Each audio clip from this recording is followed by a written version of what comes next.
that has been for the last 25 years probably is just a very simple one, which is to say yes to life and thank you to God.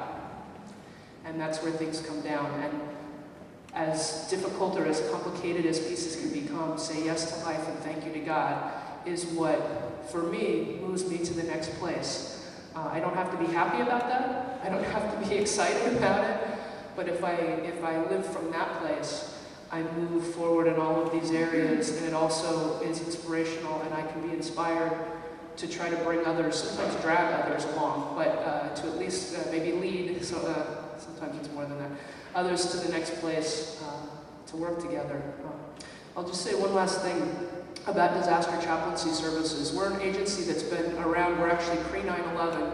That was our first job. We were organized in 2000, but all the papers were signed and the coalition was finalized the first week of September of 2001. So the very first job we went on was 9/11. We had over 850, close to 900 chaplains that worked with us for the 9 months of recovery. Currently, we've got about 170 chaplains from 31 faith traditions, speaking 28 or 29 different languages. And we continue to work together on issues that aren't just the big ones. They're the small things that happen in the city, building collapses, floods, just working the shelters for the hurricane the last few weeks ago. And it's that kind of working together as a really active experience.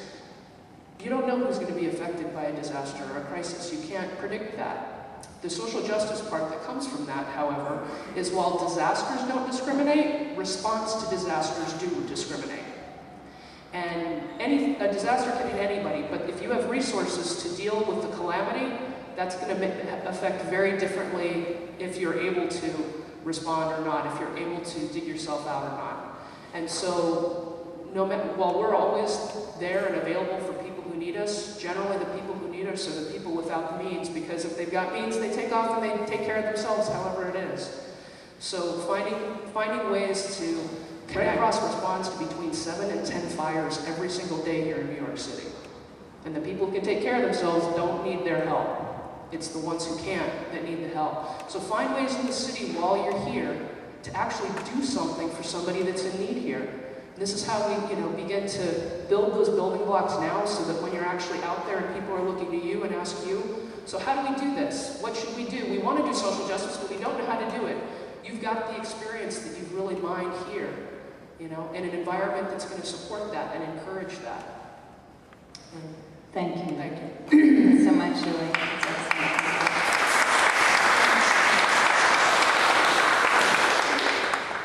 I think that I wish my students were here in my religion classes. I'm not in a seminary, but I teach at Manhattan College.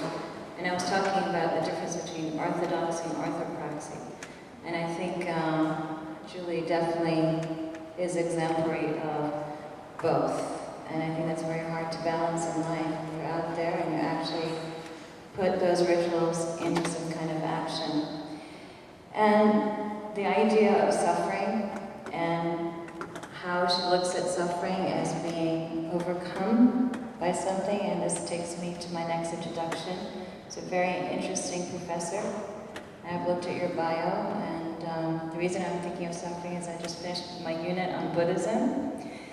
And we were talking about dukkha, and we're talking about the Four Noble Truths and how to overcome that and what that means. And I love teaching Buddhism as a Muslim. Believe me, I really need it all the time. But I see that you've written a very interesting book about Buddhism and Christianity. So I'm going to introduce Professor Paul Knitter, who joined the Union faculty in January 2007.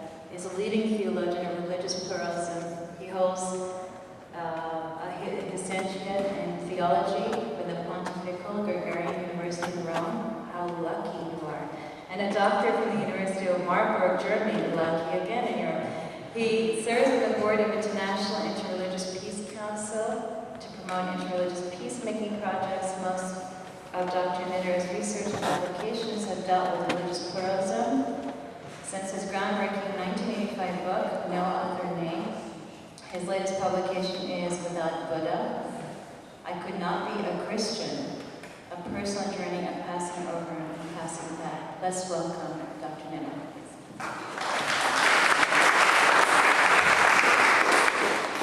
Thank you, Dr. Judy. Well, I'm here tonight to be not only the Christian perspective, but also, I'm going to mix it up, the Buddhist. So I'll be speaking primarily as a follower of Jesus, who has learned a lot from Buddha. So when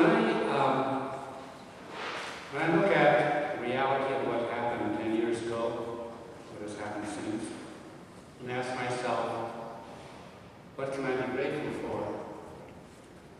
I think I would have to say that looking at the violence and the hatred of that day, September 2001, and at the violence and the hatred that resulted from and continued after that day, as a disciple of Jesus and a disciple of Buddha, I'm grateful for what they have taught and what they have embodied for all of us. The gospel and the Dharma. In the midst of violence and hatred, the gospel of Jesus and the Dharma of Buddha tell us, assure us, or challenge us to put our trust in two realities that are stronger or more real than what happened that day in New York, Washington, Pennsylvania. Stronger, also more real than what has happened and is happening in Iraq, in Afghanistan, and throughout the world. These two realities, and I really want to stress that word realities, are for Jesus, the reign of God. And for Buddha, the reality of what, it's kind of hard to find words for Buddhism, but the reality of Nirvana, or a term that has come up already in both Rabbi Weintraub and Reverend Julie's comments, interbeing, the reality of interconnectedness. So, first for Jesus, the gospel. For Jesus, as New Testament scholars make clear, is one of the few things that they really agree on. The reign of God embodied and symbolized his conviction that humans can really live in this world with a greater peace than what they have now. That's it. Not that there can be ultimate peace, everything's going to be all together, but that there can be more peace in the world tomorrow than there is today. The reign of God. A reality that was, he felt, able to take shape right now. This faith or this conviction, clearly he inherited from his Jewish ancestors and his fellow Jewish prophets. And I believe it is a faith and conviction that Muhammad also carried on. But for Jesus, and for the Jewish prophets, and for the prophet Muhammad, there will never really be greater peace unless, you've heard it, you know it, students here, there will not be greater peace unless there is greater justice. The God of Jesus, the God of Abraham, the God of Muhammad, is a God of justice. A God who has a particular concern, so not just justice in general, but God who has a particular concern for the victims of injustice. Therefore, God, this can get problematic. A God who calls us to act, that means to do something, when we see some human beings taking advantage of other human beings. As Christians, as Jews, as Muslims, in those situations, we have to act. Now, Buddha, getting to the Dharma, I believe would agree, for he insisted that if you experience what he called enlightenment, nirvana, that experience will necessarily, inherently, unavoidably bring you to a sense of compassion for all living beings, all sentient beings. Compassion. But Buddha would add, so therefore, he would be, yes, when there is injustice, suffering, and injustice, you've got to act. But he would add, if we will never, ever have peace, or we can never have peace without justice, okay, he agrees with that. But we cannot have justice without intervening, without realizing and living the interconnectedness that is real, or that Julian and Rabbi talked about. So in other words, Buddha calls us to realize and to live. Now this is where it gets tough.